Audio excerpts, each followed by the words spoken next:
Olá, meus irmãos, que a gloriosa paz do Senhor esteja com vocês.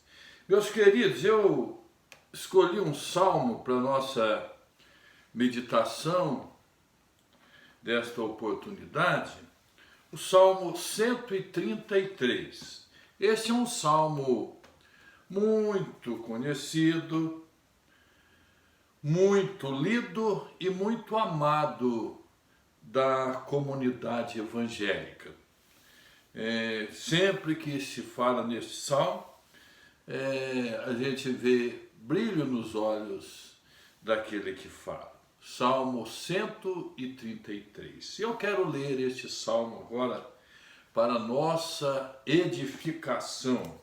Vamos ler este salmo para sermos edificados através da palavra de Deus. A excelência da união fraternal. Como é bom e agradável viverem unidos os irmãos. É como óleo precioso sobre a cabeça, o qual desce para a barba de Arão, e desce para a gola de suas vestes. É como o orvalho do Hermon, que desce sobre os montes de Sião. Ali o Senhor ordena a sua bênção e a vida para sempre. Senhor, nos abençoa, Senhor, através desta palavra, Senhor. Que esta palavra seja forte no nosso coração e fortaleça realmente a nossa união fraternal. A união fraternal do povo de Deus. No nome de Jesus é que nós oramos. Meus queridos,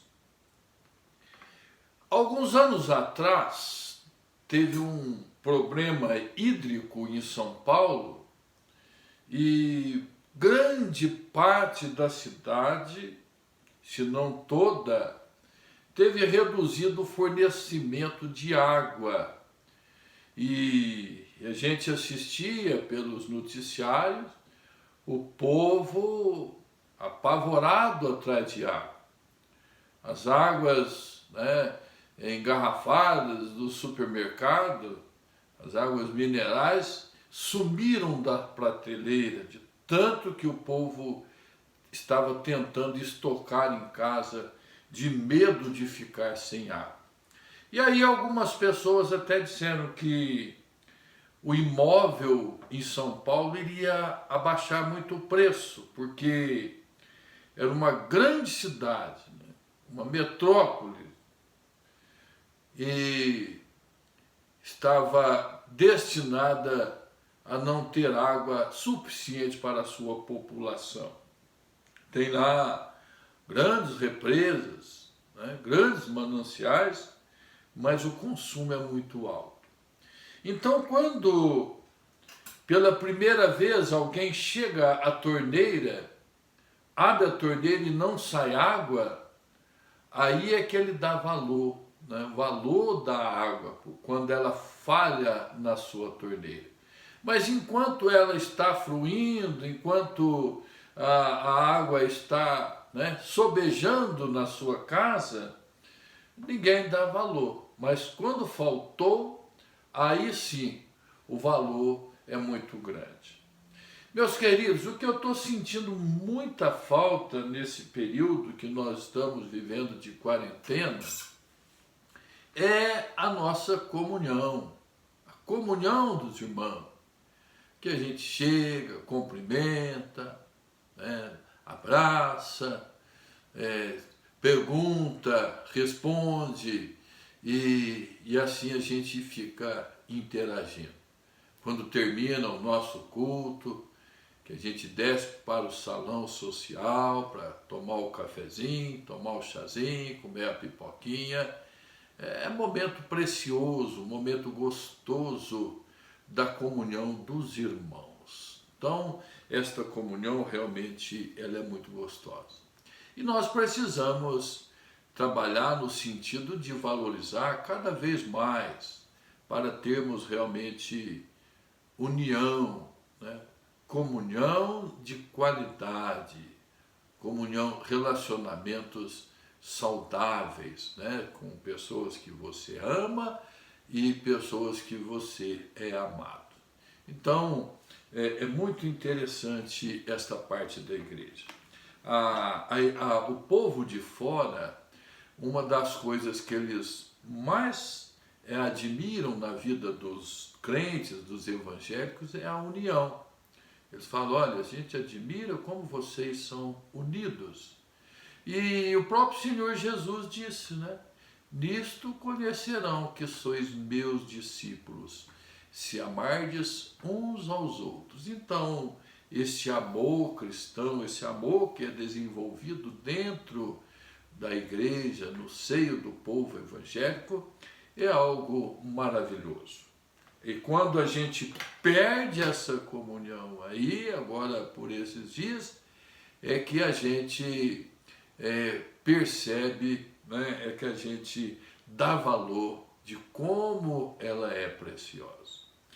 Meus queridos, vamos olhar para esse texto e vamos meditar nesta palavra e vamos tirar daqui algumas lições importantes para a nossa vida.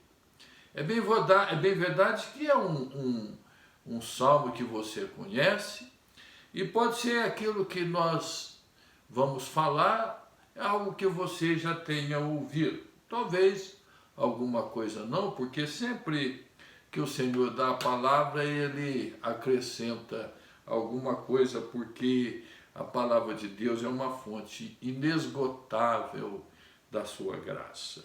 Meus queridos, vamos olhar então para esse texto. São 3 versículos e a gente pode dividir em 3 pontos. 3 pontos principais da exposição desse texto. E o primeiro que nós podemos destacar é o seguinte: a primeira afirmação que o salmista faz é que a união fraternal é boa e agradável. 2 coisas interessantes. Será que tudo que é bom é agradável? Né?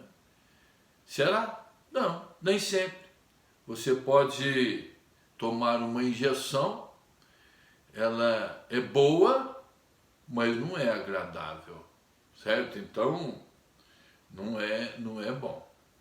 Você pode tomar um chá de carqueja, ele pode ser bom, mas não é nem um pouquinho agradável. Experimenta tomar um chá de carqueja para você ver como que amarga aquilo lá. E é um amargo que não sai, porque tem algumas coisas que amargam, mas logo passa, mas o da carqueja não passa. Então, olha, é bom, mas não é agradável. Então tem coisas que são boas, mas não são agradáveis. Agora, interessante é que a união fraternal, a comunhão dos santos, a comunhão dos irmãos, ela é boa e ela é agradável. Se ela é boa, é porque ela tem virtudes interessantes para nós. Ela tem virtudes para o nosso coração, para a nossa vida familiar, nossa vida cristã.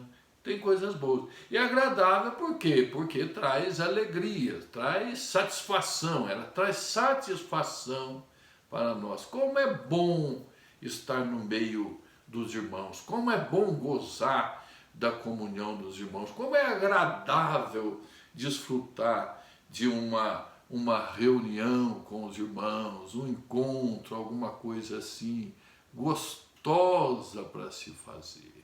Então, meus queridos, ela é boa e agradável. Aí, nós podemos dizer o seguinte: ela precisa existir. Pode ser que em determinados momentos, alguns estresses aí da vida faz com que ela deixe de existir na sua totalidade, deixe de existir na forma que a gente goste, e às vezes pode até realmente estar ausente em determinados momentos em que as coisas às vezes complicam na vida de uma comunidade. Mas para que esta comunhão, esta união exista, primeiro precisa existir uma única coisa. Se esta coisa não existir, não tem união fraternal na vida da igreja. A primeira coisa é que eu esteja em comunhão com o Senhor e você também esteja em comunhão com o Senhor. Se eu estiver em comunhão, em união com o Senhor e você estiver, aí sim, aí existe possibilidade, aí existe a realidade da nossa comunhão. Mas, se nós não estivermos unidos a Cristo, não existe comunhão. A comunhão só passa a existir quando nós temos comunhão com o Senhor. Se nós não tivermos comunhão com o Senhor, nós não teremos comunhão. Nós teremos proximidade, nós teremos coleguismo, nós teremos uma série de coisas, mas não é comunhão. E não é boa e não é agradável. Pode ser até interessante, pode ser sustentável, mas não é. Por quê? Porque as uniões humanas, seculares, elas são utilitaristas. Elas só existem porque elas são utilitárias. A partir do momento que ela deixa de ser utilitária, ela deixa de existir. Ela não precisa. Você se relaciona com uma pessoa, se relaciona com outra, por quê? Troca de interesse. Você precisa, ele precisa. Você fornece, ele recebe, outra hora ele fornece, você recebe. São trocas de interesse. Esses são os relacionamentos humanos. Agora, a união fraternal, em que duas pessoas mantêm contato, mantêm união, como se fossem irmãos verdadeiros, e que tem uma troca ali de cuidado, e que existe ali amor, só é possível no seio da vida da igreja, na vida cristã, e quando ambos estão em comunhão com o Senhor. Então, meus queridos, às vezes a gente percebe na igreja que às vezes nem todos estão gozando ou usufruindo da comunhão. E às vezes alguns até se afastam da comunhão. Por quê? Está faltando comunhão com o Senhor. Está faltando comunhão, estar unido a Cristo. Meus queridos, então, a comunhão, a união fraternal, ela vai existir se nós tivermos união com Cristo. Por quê? Quando nós estamos unidos a Cristo, o amor de Cristo nos constrange. O amor de Cristo nos constrangendo, nós temos amor para com o irmão, temos amor para com a comunidade. Meus queridos, uma outra coisa também. Quando aparece o pecado, quando uma pessoa está em pecado, ela se afasta da comunhão. Ela se afasta porque ela não quer chegar perto das pessoas, dos irmãos, porque a presença do irmão que está no Senhor, caminhando com o Senhor, é agressiva, denuncia o pecado da pessoa. Então, quando uma pessoa está em pecado, ela se afasta da comunhão. Cuidado! Não quero dizer que todos que se afastam estão em pecado, porque às vezes uma pessoa, uma hora ou outra, está com alguma coisa, está vivendo algum momento diferente e está, assim, sem vontade de estar em comunhão. Mas isto só pode ser num período curto, alguma coisa, não sei explicar. Vamos supor que existe alguma coisa, mas isso é num período curto, porque precisamos desta comunhão. Meus queridos, aí vem uma segunda parte, um segundo ensinamento do texto, que ele diz assim: a união fraternal promove fortalecimento. A união fraternal promove fortalecimento. São virtudes da comunhão fraternal. E a segunda é essa, é promover fortalecimento. O que ela promove? Por que ela promove fortalecimento? Porque um irmão fortalece o outro irmão. Esta união dos irmãos, ela tem um efeito da sinergia, certo? Que mais pessoas juntos têm resultado maior dos seus esforços, dos seus trabalhos. Então, essa união, ela promove fortalecimento. E no versículo 2, é exatamente isso, o versículo do fortalecimento.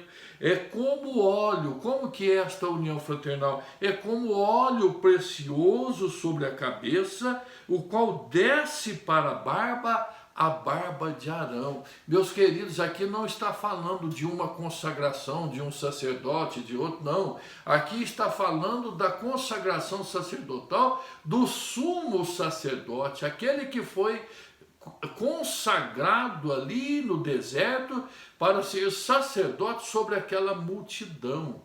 E aquela pessoa ali, a pessoa do sacerdote, era de importância fundamental para o povo no deserto. Sem a figura do sacerdote, olha, nada feito, nada de religiosidade, nada de aproximar do Senhor, porque era tudo concentrado na pessoa do sacerdote.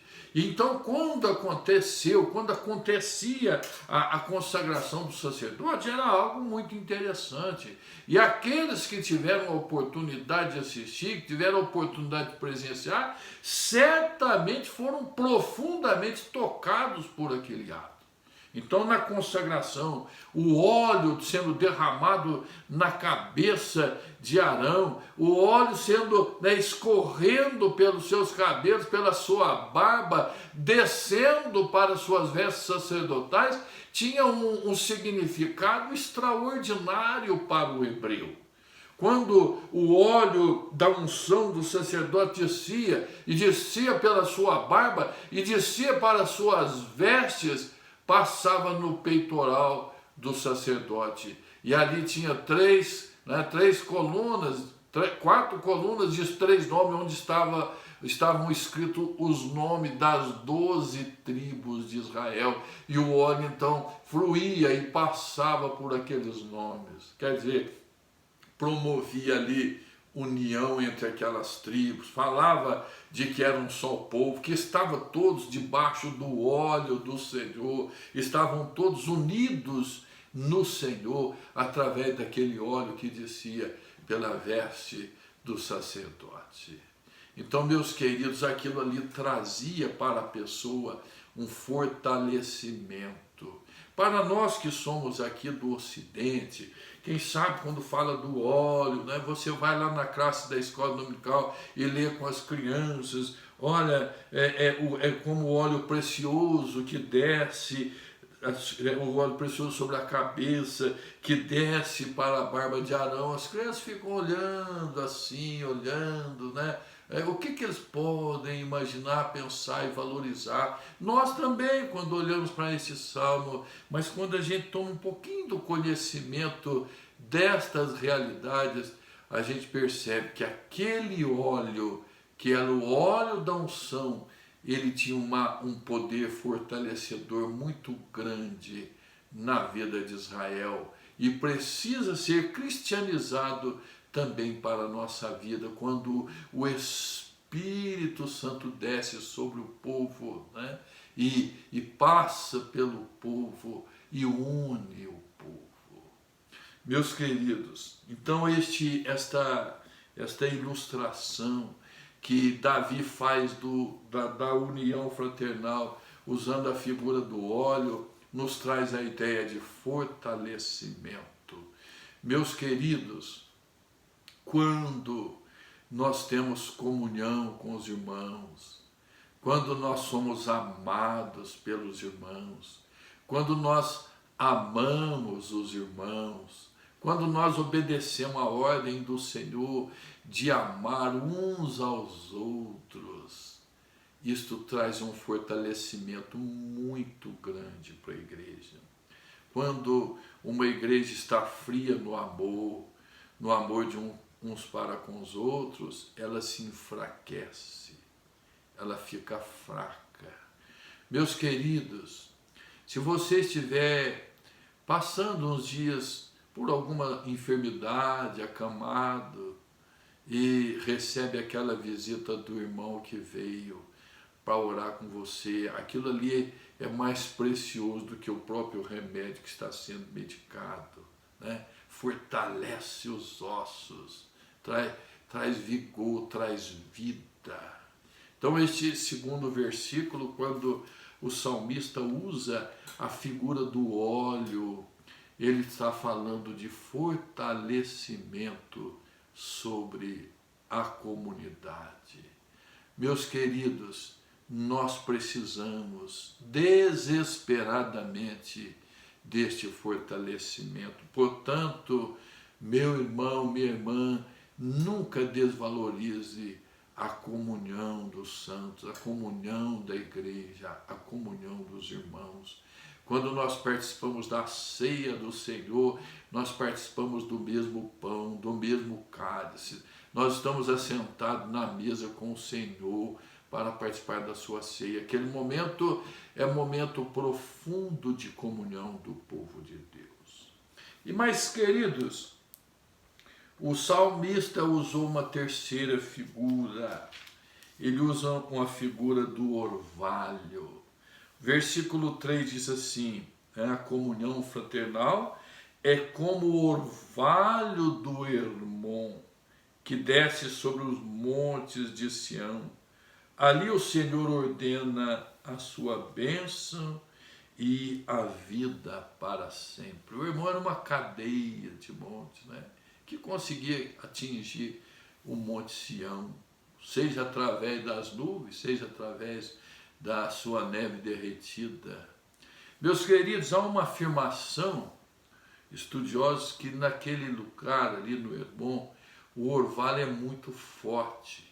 Mesmo no período de seca, pela manhã, uma cabana, uma tenda, uma casa pode estar molhada como se tivesse acontecido uma forte chuva. Tamanha é, né, a fortaleza, né, do orvalho nesta região.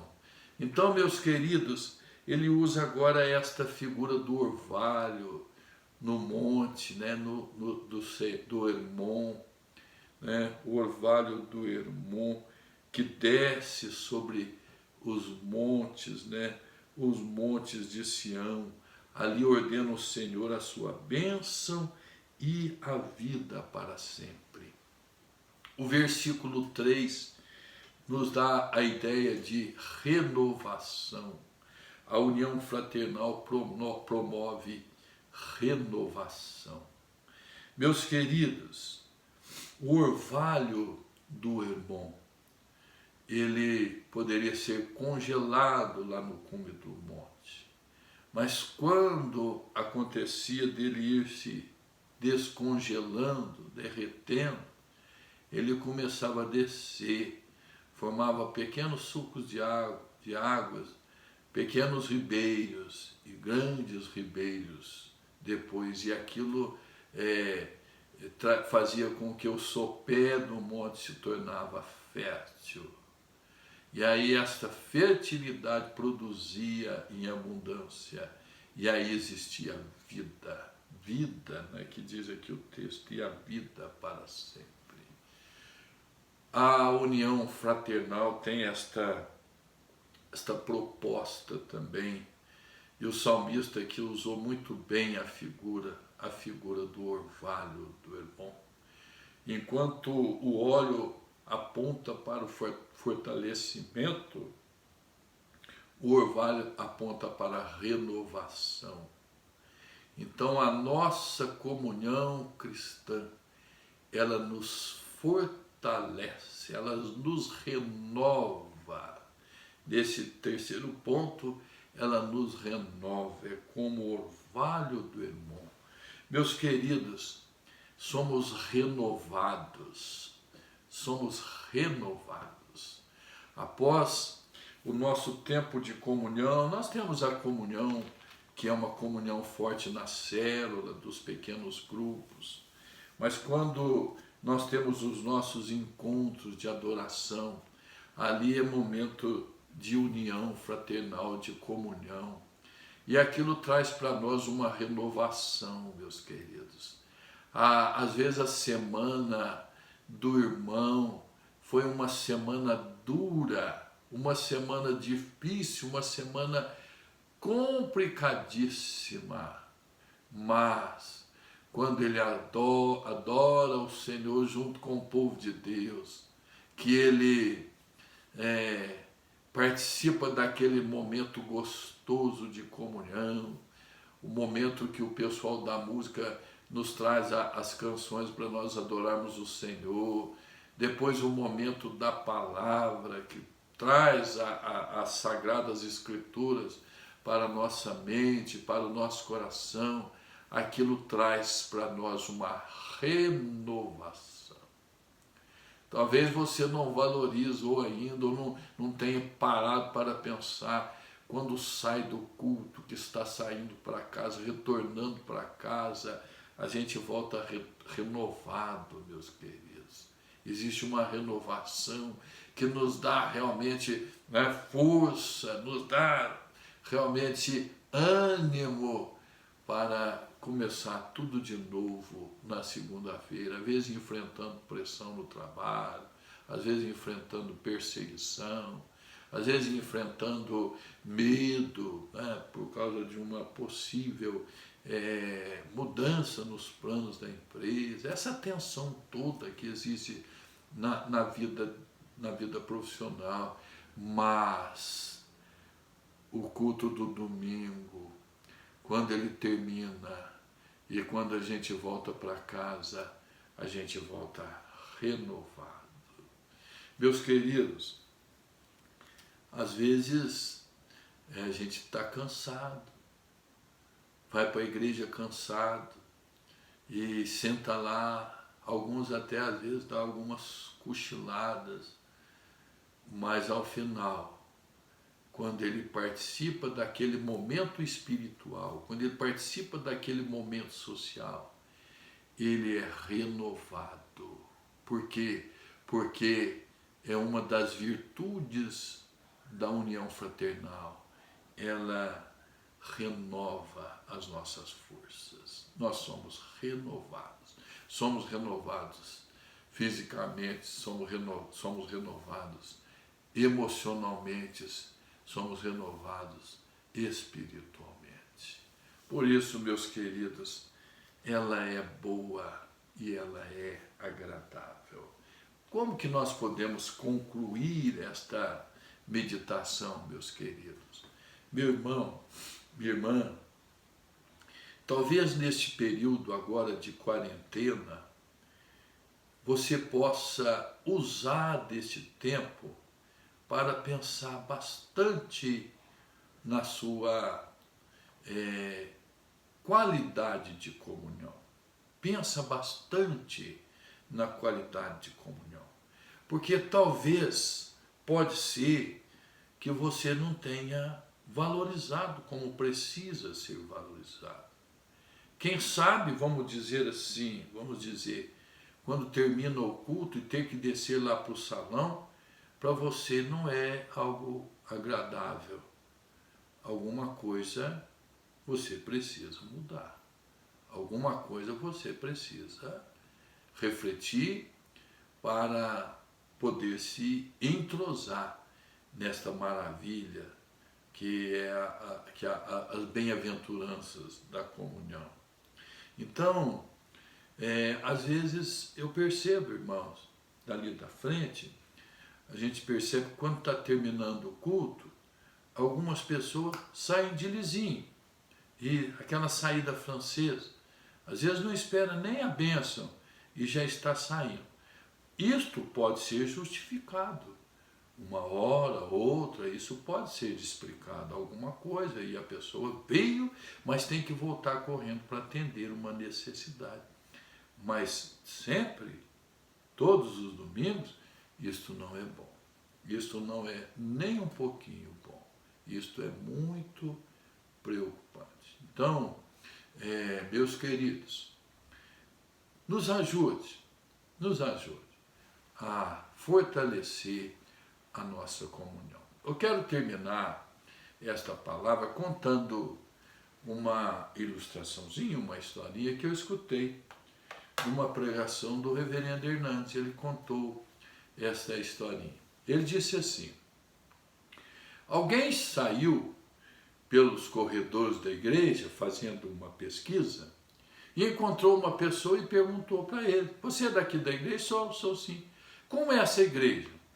Aí ele respondeu assim: essa igreja é uma igreja muito fria, as pessoas não se importam umas com as outras, e a gente percebe assim muita frieza por parte de todos. A repórter anotou, fez as suas anotações, saiu, e lá num outro lugar encontrou uma outra pessoa e perguntou assim: você é dessa igreja? Sim, sou. Como é essa igreja? Eu falei: olha, essa igreja é o seguinte, tem hora que ela é quente, tem hora que ela é fria, tem hora que a gente percebe que ninguém liga para ninguém, tem hora que a gente percebe que as pessoas se importam, de forma que eu não tenho uma visão muito clara não, mas olha, é mais ou menos. O repórter anotou aquilo e continuou, depois lá participando do momento social, perguntou para uma outra pessoa: você é dessa igreja? Sou. Como é essa igreja? Aí essa pessoa respondeu: a nossa igreja é uma igreja maravilhosa. Aqui as pessoas se amam, as pessoas importam umas com as outras. É algo, olha, eu não vejo, quando chega o fim de semana para estar aqui reunido com esses irmãos. Como é gostoso estar aqui nesta igreja. Está vendo, meus irmãos? Dentro da mesma comunidade, 3 tipos de pensamento. Será que o problema estava na comunidade ou o problema estava nas pessoas? Tem pessoas que não procuram a comunhão, não se esforçam para a comunhão, não se dão para a comunhão e reclamam que não tem comunhão. Por quê? Porque não fazem por onde. Então, seja você aquela pessoa a aproximar, seja aquela pessoa a dar a mão, a dar os ombros e promover a comunhão. Depois você leia esse salmo novamente. Leia com os olhos e leia com o coração. Deus te abençoe grandemente e que você tenha uma noite muito abençoada e um sono muito gostoso. Eu agradeço a Deus por ter você como meu irmão, ter você como minha irmã. E agradeço a Deus pela vida da igreja que nesses anos todos me acolheram como seu pastor. Deus te abençoe. Senhor nosso Deus, nosso Pai querido, abençoa esse teu servo, essa tua serva, que está acompanhando essa mensagem. Abençoa, Senhor. Abençoa o lar deste irmão. Abençoa, Senhor, a todas as áreas da sua vida, ó Pai. Seja lá o que está acontecendo, seja lá o que está acontecendo na vida desta família, eu te peço para o Senhor, que o Senhor esteja derramando a sua bênção nesta casa, no nome de Jesus. Amém. E a graça do nosso Senhor e Salvador Jesus Cristo, o amor de Deus Pai e a consolação do Espírito Santo esteja conosco e conosco permaneça. Amém. Amém. Deus te abençoe, irmão.